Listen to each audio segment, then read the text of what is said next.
hey, we're cutting back into the second part of the first episode. We're picking back up where we left off. Yes, we're picking back up where we left off. However, if you didn't watch that last week's episode, don't start watching this week's episode. Because then you're going to be confused. You're There's like, what the hell happened? Stuff in that what one. did I miss? That one. Watch the first episode. This is the second part of the first episode. That you get it.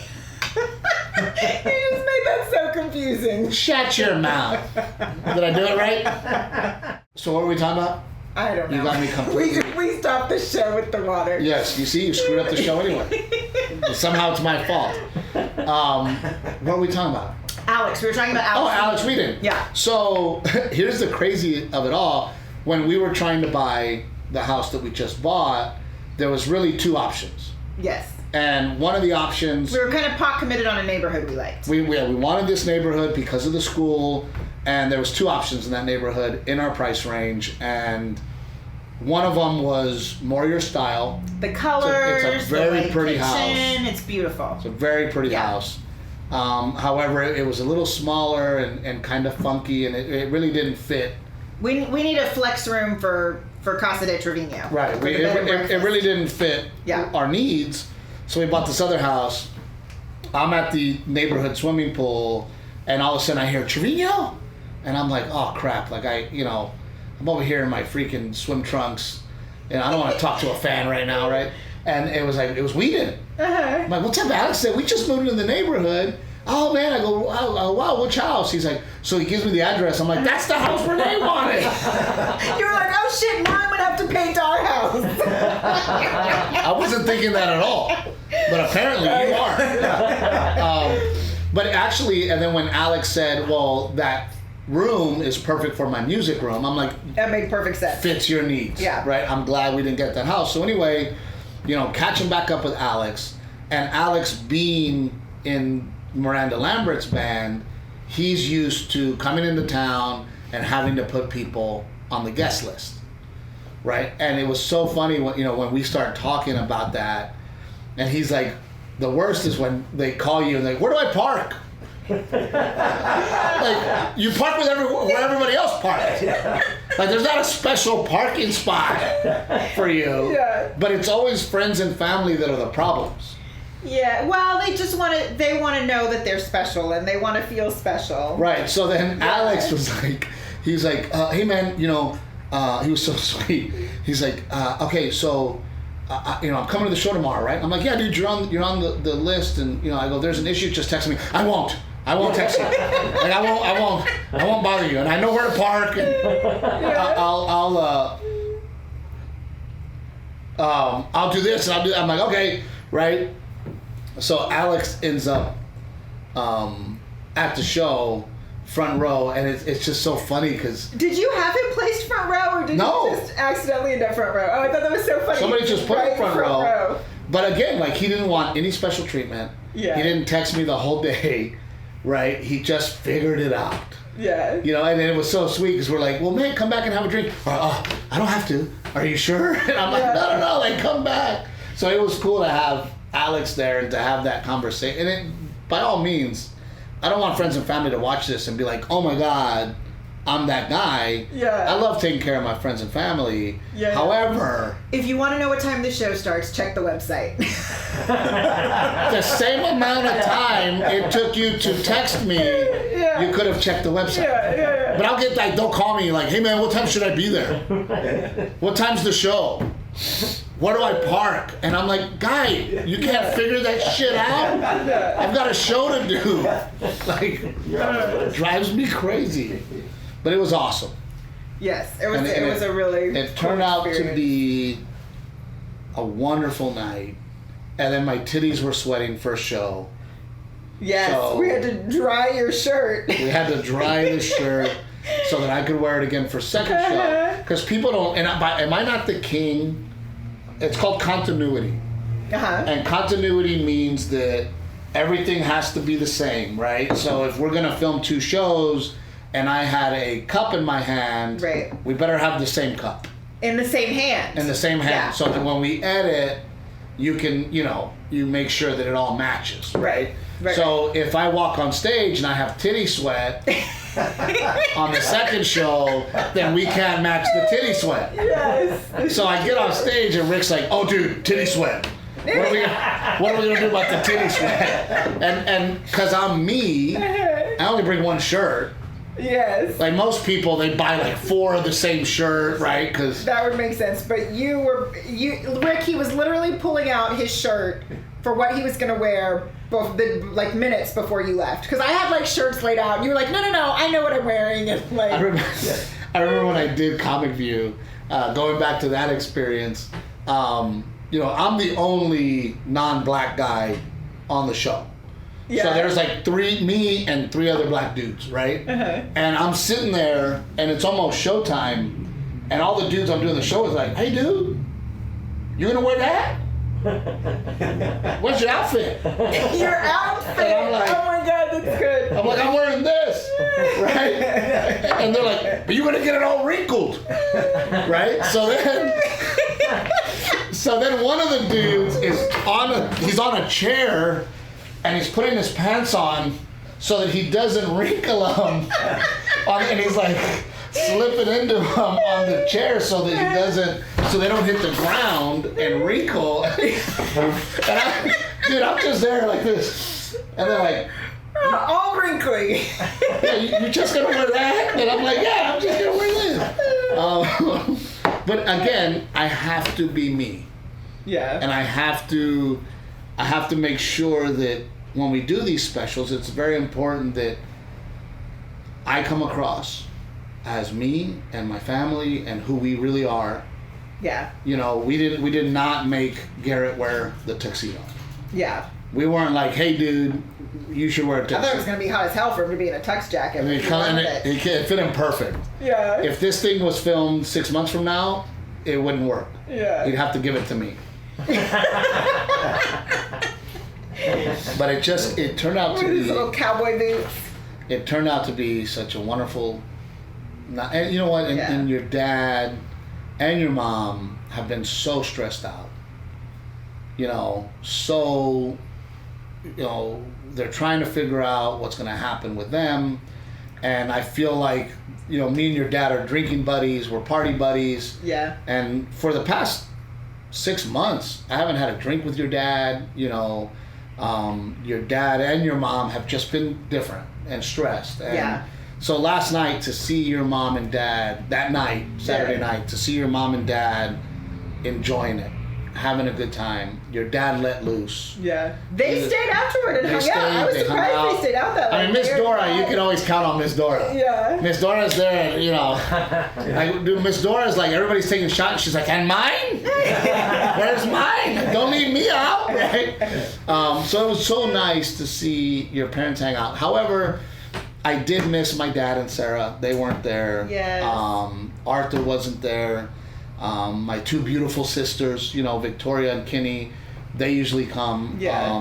Lisa, who, she never leaves the house, but we miss Lisa, and not even Raina showed up, or Lisa and Roland. Yeah. And Lisa's such a big fan of Garrett's.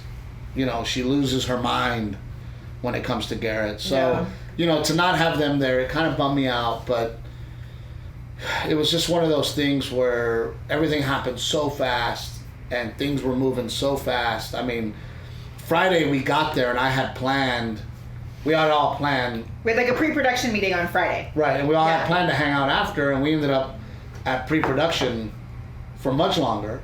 And then we wanted to make sure that it was socially distanced and right. Yeah. And then we ended up selling too many tickets. Yeah. Right, so then they were talking about putting chairs and tables. We had to get rid of the tables back behind you, because there's this beautiful like green area back behind you. But then we were like, how do we put people back behind the stage? Like trying to figure it all out. Well, and I thought Big Al Gonzalez did such a great job, being the host and keeping things moving. And it was funny because at one point, I don't know what happened. Oh, we had to switch to get ready for the podcast. Uh-huh. So me and you ran off to come back. I come back. I'm standing next to Rick. Al's on stage, like, handling it. And then Rick's like, oh, my God, do we need to let him know to bring you guys up. Like, is someone going to announce you guys? Like, how are we going to start this and then off? Al just did it. And we were like, oh, thank you, Al. Like, great freaking job. But it was so cool also to do it in our new backyard. Yeah. So close to New Braunfels. Our new neighbors, our new friends that we've met in New Braunfels were able to come and support. Yeah.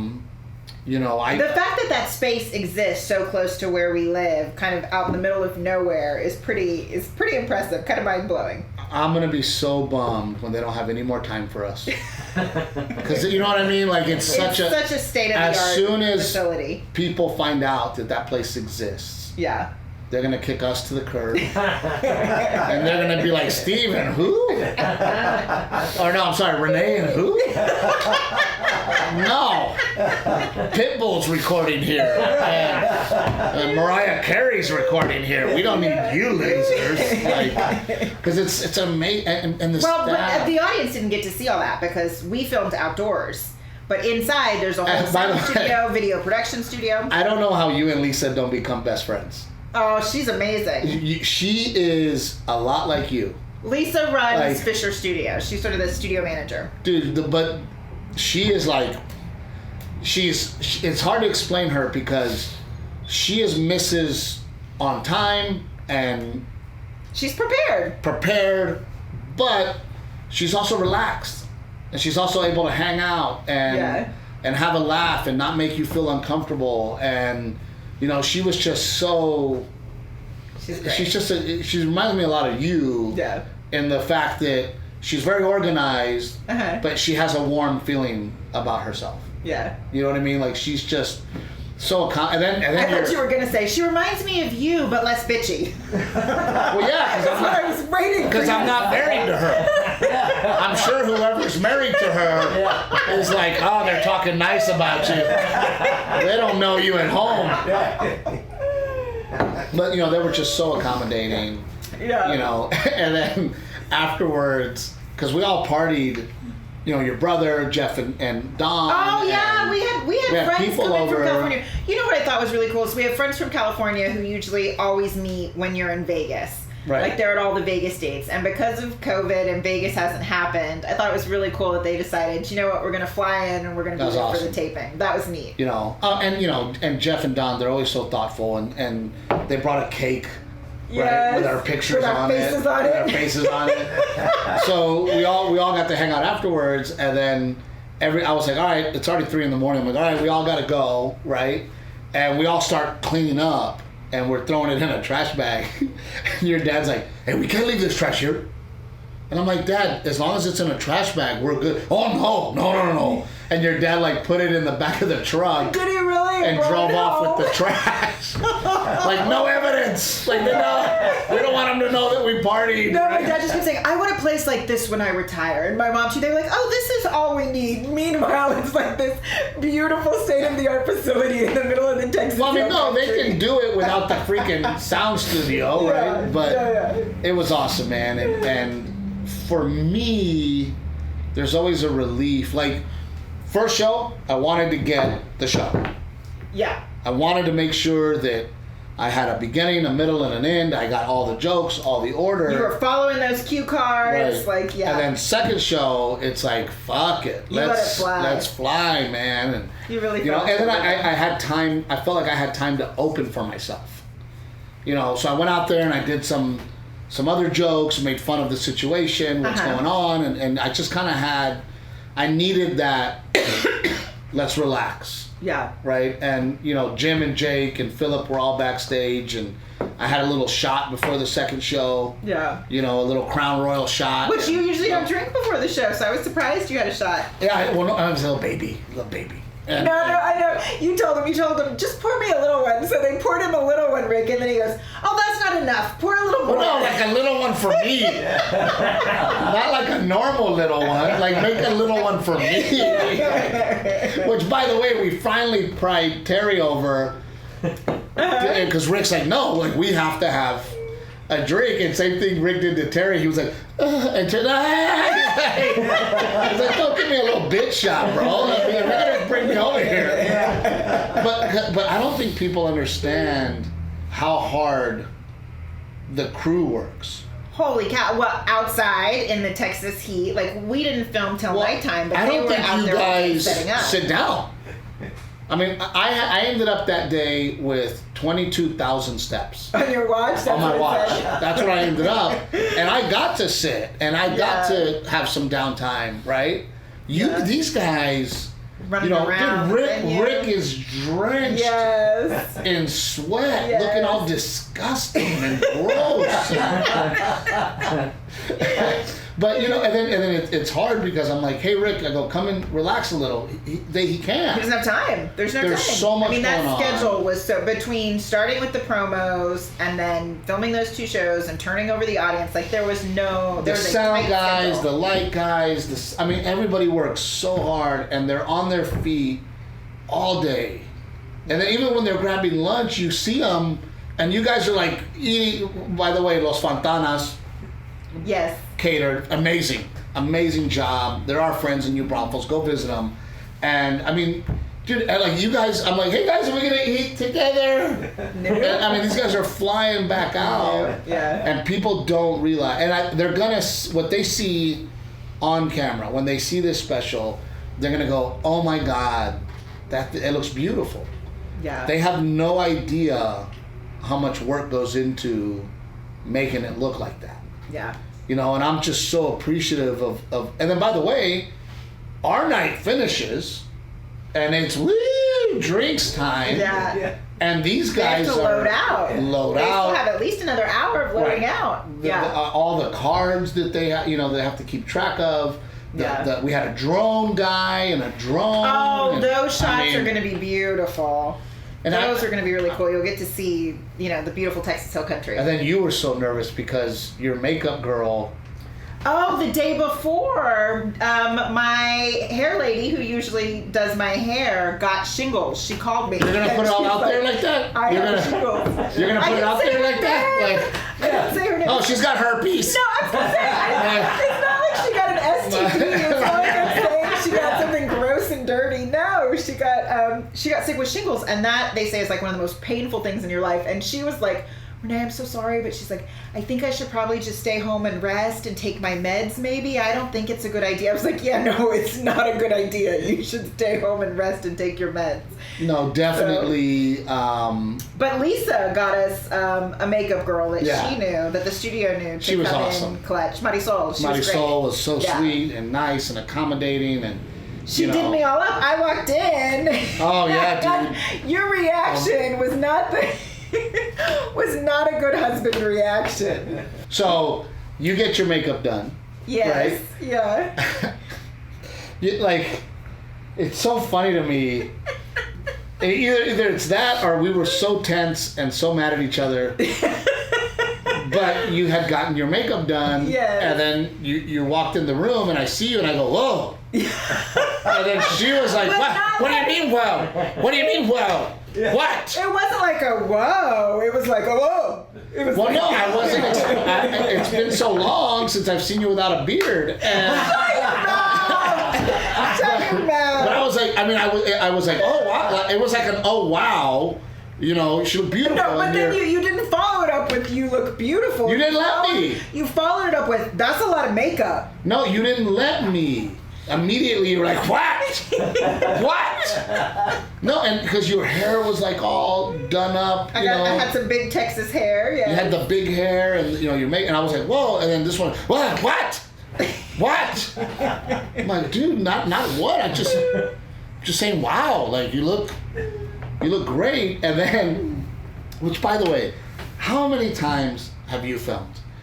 How many student films have you done? How many? Terry knows exactly where I'm going. You've done student films. We filmed commercials. You filmed commercials, professional commercials. We filmed specials.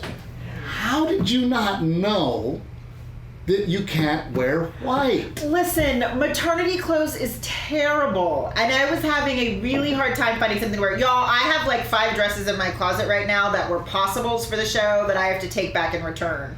because it's hard to find something when you're big like this that you feel good in. And we're filming outdoors, so I didn't want to be too dressy, but then I didn't want to be underdressed and wear like pants and a top. So why would white even be an option in your clothes that you ordered? It was a rental dress, the white one, and it was what I felt the best in, if I'm being completely honest. It had a little sleeve. But you know. My arms are a little chunky. Like, it had a pretty neckline. It's just what I felt comfortable in. Again.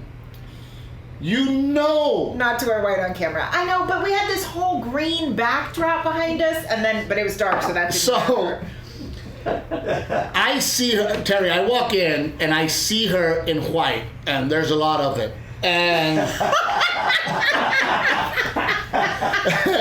so I don't even say shit, dude. I'm like, I'm gonna go get the boss. You know what he told me? He said, before you get sold on this dress, let me go get Rick or Terry and make sure it's okay. Because, dude, I know that if I told her no, she'd be like, what? The fuck do you mean no? Nobody tells me no. Especially you, pussy. Like, I know her. Yeah. She'll listen to you. No. So, but by the way, you were so nice because Terry was like, well, he's afraid of you too.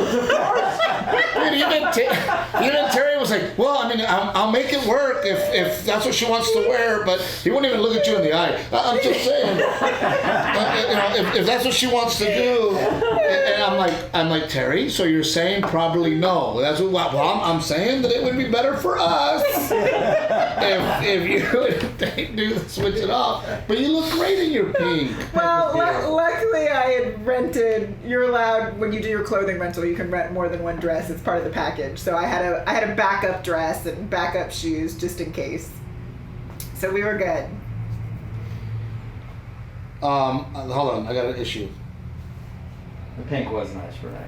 Oh, thank you, It Terry. did look great on camera.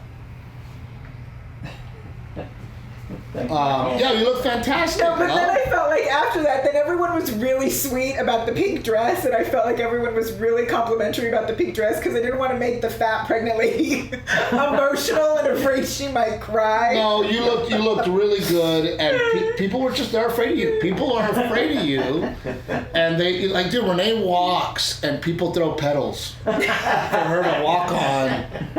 You were so dramatic. And then they see me, and I'm like, ooh, they have petals, and like, Steve, can you make sure Renae's comfortable? Make sure she's comfortable. I'm like, oh, okay, well, I guess she can do my hour of stand-up too. I could, there were cue cards. It would have been funner if you said, I can read your cue cards. That would have been fun. And that's why you tell the jokes, baby. That's why I tell the That's jokes. why you do the stand-up. But we're excited. We really, we've gotten to the point where we have realized it. We don't need Hollywood. Yeah. We don't need Hollywood. We don't need Amazon Prime. We don't need Netflix. Now, don't get me wrong. If this special ends up with those guys, I'm very happy about it. It's great. But we know that we have enough people that care about us, that love us, that well, it was support just us. it was time for you to get new stand-up out there. And we didn't want to wait for whatever's going to happen with coronavirus or, people start buying comedy specials again. Like, people were making it very clear online that they wanted new content and you wanted to be able to give it to them. Well, and just so people understand, because we're doing things outside of Hollywood, when they support my special, when they buy it, we're not making any money. We're actually recouping the money that we spent, and it really turns into a commercial so that I can tour and make money. Yeah. When you go through Hollywood, they hand you a big freaking check and no money comes out of our pockets at all, and we get paid to do those specials. But when we do what we do for the past 3, we don't make any money. We don't make money off the specials. Now, don't get me wrong. If 1 million people buy this special, we will make our money, but make some money. Yeah. But we're just hoping that you guys continue to support so that we make our money back, so that I can turn around and see you live, and then make money. And I think a lot of people think, oh, Steve, you've got a special on Netflix. They pay. I'm still in debt for that special. I still haven't paid for that special. Yeah. You know, oh, Amazon Prime, Steve, you're on Amazon Prime. I am very in debt in that special. So I'm not saying this to make you feel sorry for us. I just want you to know that you guys continuing to support us, we can continue to put specials out. Yeah. You know, and that's the goal with this one. And we might just, instead of going to a big network, we might just go, hey, we're going straight to you. You know, and then another thing that we decided to do, again, because my goal is to raise as much money as I can for Helicopters for Heroes, we are going to give part of the proceeds to Helicopters for Heroes. Yeah. So that every time you buy my special, our special, some of that money will go to Helicopters for Heroes. So that will be directly to Helicopters for Heroes, not to us, not to our debt that we owe. So we're just trying to continue to do it. And the people that watch our podcast, the people that buy t-shirts, the people that bought tickets to the show, all of you are supporting me and Renae, my family, and what we do and what we continue to do. And we can't thank you guys enough, right? I mean, it's just been a blessing. Yeah, it's been really cool. And I think it'll be cool for the podcast viewers to get to see, like, there's stuff that we talk about here on the podcast, and you see little snippets of that in the special too, and the people. And then I turn it into stand-up. Yeah, I think that'll be neat for. You know, we tell the whole story about Poito. Yeah, it turns out to be a great story. And so anyway, back to you guys and you and Rick conspiring.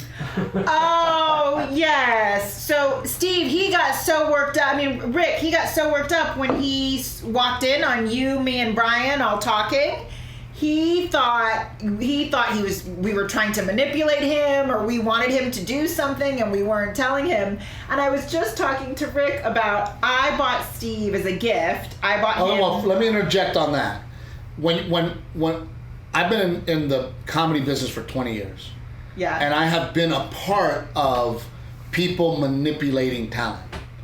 Where people, managers and agents and producers and directors are afraid to talk to the talent. Yeah. So they manipulate people around them, their team. Around them to get the talent to do what they want them to do. Yeah. Right? So I have seen it. I have been asked to help in it. Yeah. Right? I've gotten secret phone calls from agents that are like, hey, tomorrow at work, can you talk to him about this, and that? Because he doesn't want to do this, but we want him to do this. Yeah. You know, so I think you're hypersensitive to it, and especially because we're husband and wife, I think you're even more sensitive to it. Well, and the situation that I'm talking about was so toxic.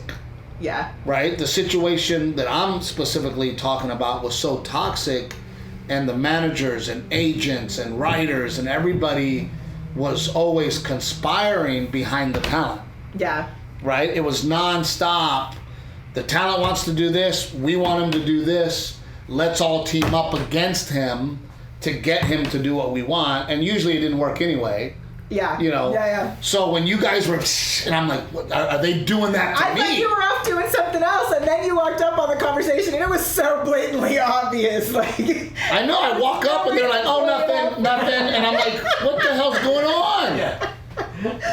But I also, because of that situation, I always try to be somebody that, you know, as the talent, I don't want anybody to ever be afraid to tell me anything or to express their opinions, their real opinions with me, because usually I take their opinions, right? You know, if people go, hey, this is what we think, you know, and then I get frustrated because I'm like, okay, great, we'll do that. And they're like, well, no, Steve, this is why we wanted it. I've already agreed. Like, I don't need the pitch on why we want to do a certain thing. Like, if you guys all think we should do that, then I'm okay with that. Yeah. Right? And that happened at the production meeting where Brian, Rick, and you were like, oh, no, we can't do that. And I'm like, okay, great. And like, well, this is why, Steve. I'm like, okay, great. Let's fucking, you know what I mean? Like, I'm on board. Let's go. I don't want to spend 10 minutes. I remember, like, you know, when I was doing my thing with some other producers, I get this phone call when I had my deal with Hemmelfarb. I get this phone call, and they're like, "Hey, Steve, can you come into a meeting?" And I'm like, "Oh crap! Like, you know what we have going on here is gonna like they're gonna tell me I'm fired or something, you know?" And, and I walk in, and they're like, "Hey, listen." There's like 4 of them, my agents, my managers, right? And I'm just sitting there like, "Oh crap." We just want to talk to you about your weight, and we want to talk to you about you biting your nails. You know, we just think that maybe you need to lose some weight and stop biting your nails. I'm like, fuck you guys, all this shit for that? My dad's been calling me fat my whole life. Like, I'm not, like, this, we had to have a whole fucking meeting? You're like, just take the Cheeto bag out of my hand next time. Well, I'm like, I know I bite my nails and I need to stop. Like, okay, we don't need the whole fucking meeting. We don't want to hurt Steve's feelings fucking meat. Like, just tell me I'm fat and we need to work on that. And try to stop biting your nails. Great, I will do that. I'm still biting my nails, by the way. No, but the point was, I had gotten you a gift and I wanted to surprise him with it. And Brian and I had talked about it, and Brian was like, you know what, I think that's a really sweet idea. I think it could make a really nice close for the special. And so I was like, okay. I was like, I just don't know. It's such a tight schedule. If we have time, let me talk to Rick about it. So that's what we were trying to do, is Brian and I we're trying to have the conversation with Rick. I bought you this. Hold on. We just had an episode where I said it makes me uncomfortable to receive gifts. I don't like receiving gifts. So then you turn around, and then I said, I don't like to be surprised. And then you turn around and go, hey, let's do the 2 things that he doesn't like. Well, no, I thought it could be a really sweet moment, because it was this light up neon box that said it was all a dream. And it was really cool, and Brian and I thought that might be a sweet little bow for the special. And so we were trying to talk to Rick about it. We vetoed it anyway because we didn't have enough time. Why not show up with it Friday and go, hey, we wanted to give you this. We think it's great. Instead of the whole fucking... Because that is not a surprise. That would have been a surprise. You would have been like, look what I got. You open it. Oh my God, it's awesome. Where can we put this? Because it is beautiful, and it says it was all a dream, and you know that goes back to the Biggie song. It was all a dream. I used to read Word Up magazine. That Steve plays on the regular. I play it all the time because I really relate to that song. Other than being a drug dealer trying to feed my family, and Christmas did not miss us. But for me, all of this was a dream. Yeah. And I would dream of it, and I would lay in my bed when I was a kid, and I would tell myself, man, I want to be a stand-up, and I want to do stand-up, and I want my own specials, and I want to be on TV. And I used to pray to God, and I used to tell God, if you give me those things, I will do the very best I can to be a good man. Yeah. And I would dream about it all the time, and all of this is unbelievable, and it is a dream come true for me. So when you gave me that, man, I got really emotional, and thank you. Yeah. And then to hear my son sing that song. Oh, Garrett is obsessed with the song "A Million Dreams" from the movie The Greatest Showman. A Million Dreams, and it's like, oh my God, that's my life. Yeah. When he starts off as a little boy saying, I have these dreams in my head and I can't sleep. Yeah. It's my life. Yeah. Right? And for it all to come true, and for it to all be happening, it's just been, it really has been a dream, and I'm so appreciative you gave me that. It's beautiful. We're going to put it in the office at the house, but it's and I think that what people need to realize is, if you dream it, it can come true. If you believe it to be so, yeah, it can come true. Now, one of the questions we got there, and I maybe I didn't answer it right because I was hit pretty hard with it, was, how do you feel about the fame, And I don't know if I want to be any more famous. You know, I'm. Hey, Steve, you're great. Famous. That's. You know, I'm at a restaurant. Somebody will go, hey, dude, love your stuff. Famous. I'm not like, oh my God, that's, you know, everybody in the restaurant going, oh my God, that's him. That, you know, that's Steve Trevino, you know, and and I think about like Joe Rogan. Joe Rogan right now is probably the most famous person in the world. Right? And I don't know if I want that. I don't need the $100 million. You know, I like my wife. And I like my family, and I like. Do you though? Do you really? You know I do. But I like going to Disneyland. You know, we got recognized twice? Yeah. The whole time. You know, I couldn't imagine everybody at Disneyland knowing who we are. It's scary. Yeah. It's scary. But I do take a note from Brad Garrett. You know, Brad Garrett told me one time. He said, "Look, man, it's what you wanted. It's your life. It's part of your job." And he goes, the minute I walk out of my home, he goes, I'm on. It's work time. Yeah. And he goes, you just have to remember that. You have to remember that the second you leave your home, it's work time. You wanted to be a public figure. You wanted to do this on a high level. You know, because I could have worked at the bank and done stand-up for fun. Yeah. Right? But you wanted this, so accept it, and the second you walk out of the door, you are on. So that, I mean, I took that advice from Brad, very personal, and I see how gracious Brad is. Yeah. And Brad makes everybody feel special. And Brad, I mean, well, he's also like, Steve, I'm 6'9". Yeah, I'm not hiding. Yeah. And then I will say this, and then we got to wrap it up because it's been way too long, but I saw this the other day. I don't know where you were. I didn't get to show you, and I wasn't able to save it. But Steve Martin, he wrote this thing. I got to find it. But he says, been really anxious lately. Did you see it? He goes, I've been really anxious lately. Don't know what's going on, so I was able to fix it. So he put a sign over his head that said Steve Martin with arrows with his mask on. I love him. He's so great. You saw it? So great. Yeah. But it really touched me because no, it did because no, I'm not laughing because it touched you. During quarantine, yeah. I was like, I don't need stand-up. I'm a solid person. Yeah. Right? If stand-up goes away tomorrow, I need it. Yeah. It's important to me. Yeah. You know? So this has been the episode. Please, please, please share, like, let people know. And hopefully we have a new special for them. Now we'll go into the editing process, but hopefully we have a new special for them in November. Can we say that? Probably. That's the plan? Well, we're thinking maybe Veterans Day, so that we can honor the veterans with the more purchases we get, the more money we get to give to Helicopters for Heroes. Yes. So I'm thinking probably there, but we'll see what happens. Yeah. And then just the continued support from everybody just has been. And you are still out on the road. You're going to Kansas City and College Station. Yeah. Well, I think those would have already happened when these come out. But we're still on the road. We're still working hard.